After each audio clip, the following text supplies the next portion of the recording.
Welcome to the Ravens Space on YouTube. My name is Jason, and this is a Ravens Space Daily, where we talk about Baltimore Ravens news every single weekday. Thank you guys so much. Please subscribe if you're not subscribed.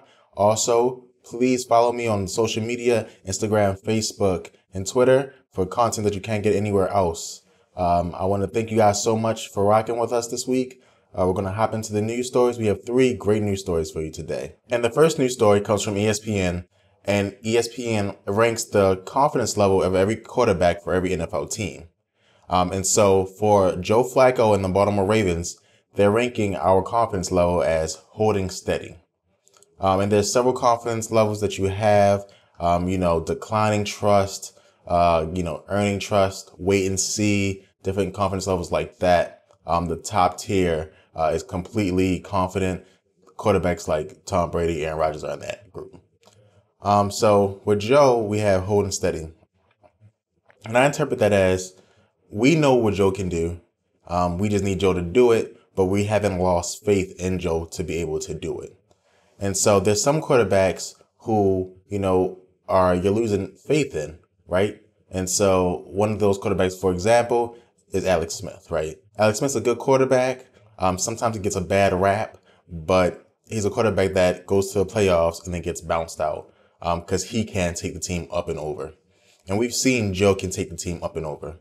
And so I'll read you guys the passage from ESPN about Joe Flacco. And it says, yes, there are a lot of guys who already have been discussed here who don't have a Super Bowl ring like Joe Flacco does. Flacco's 2013 postseason run was a delirious romp no Baltimore fan will ever forget. But the Ravens have played 4 whole NFL seasons since then, and over that time, Flacco ranks 21st in total QBR.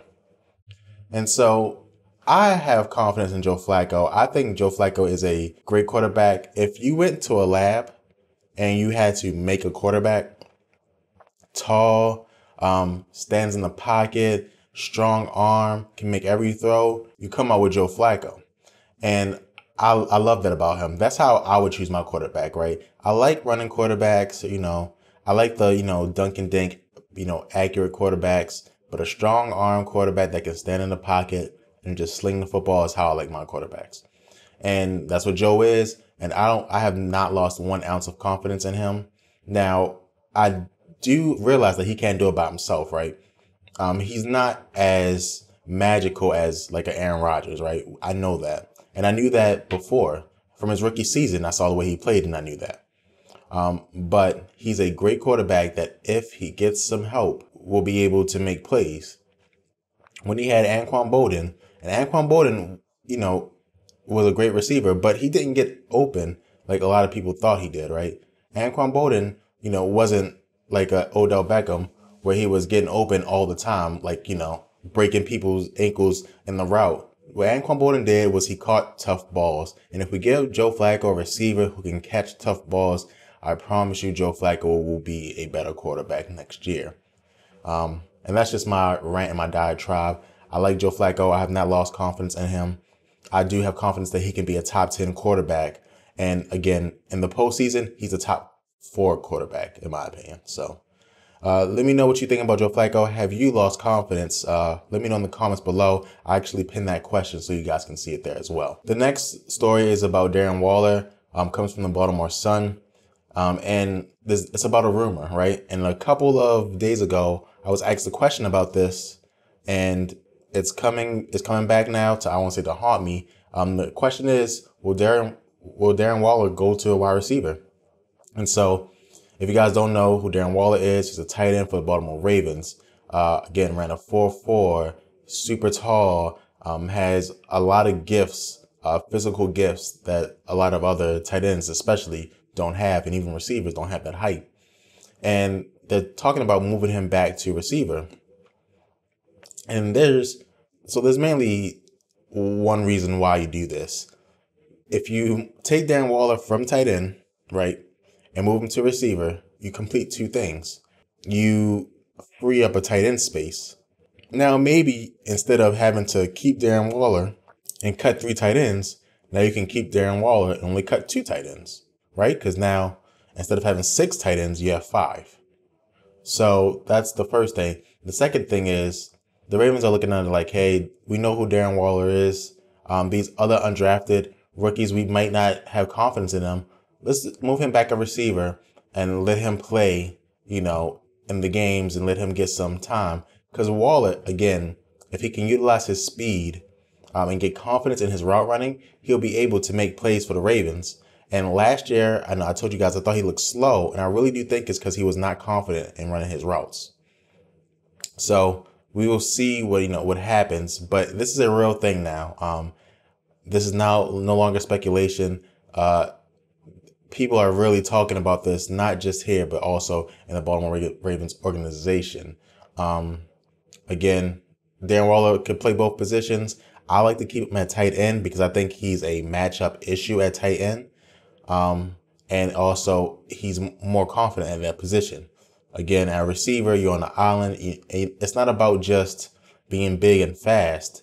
It's about actually having the route running ability. At tight end, you can get away with being big and fast because it's a matchup problem for tight ends and for safeties.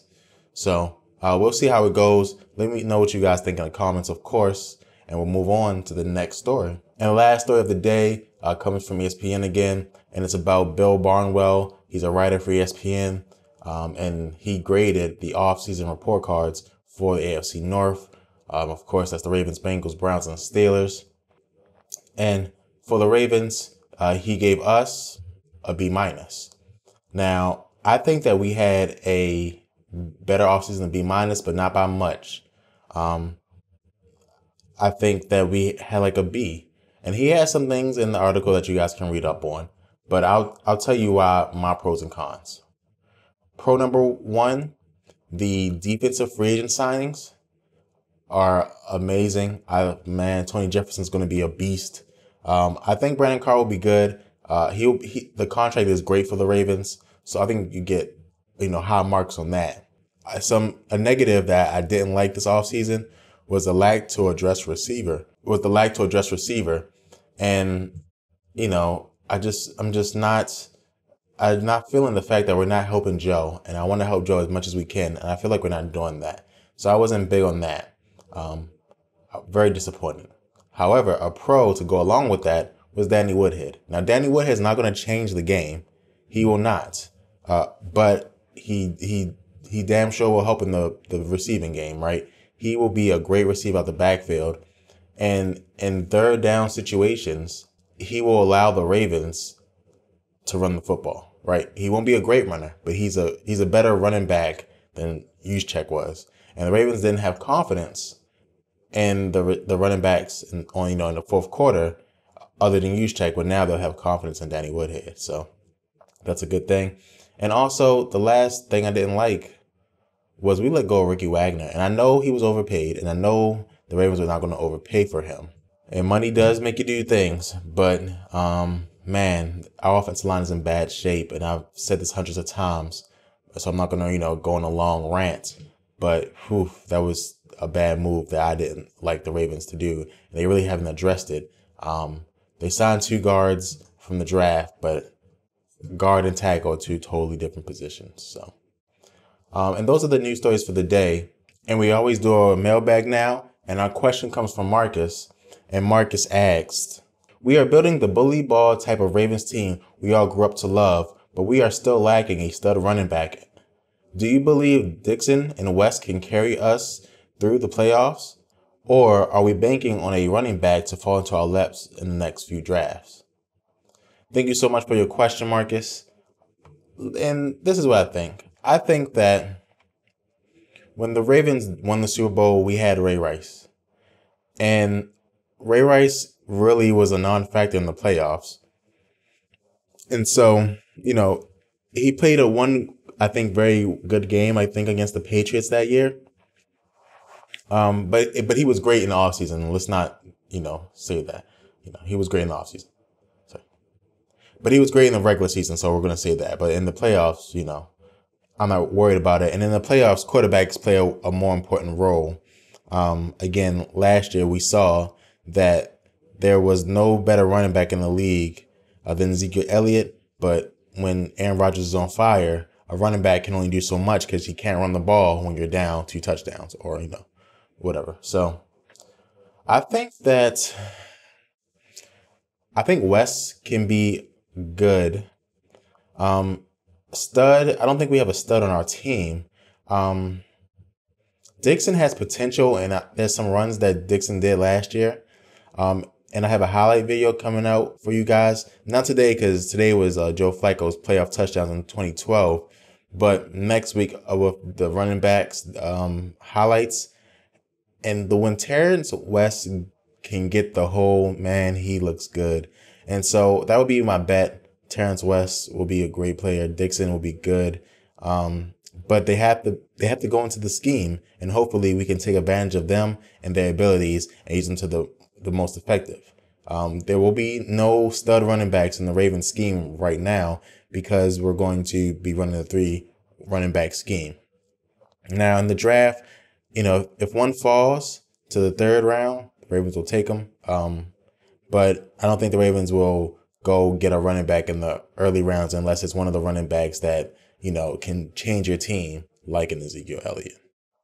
So thank you so much for your question, Marcus. And that's it for today's episode. Again, please subscribe to the Raven Space if you're not already a subscriber.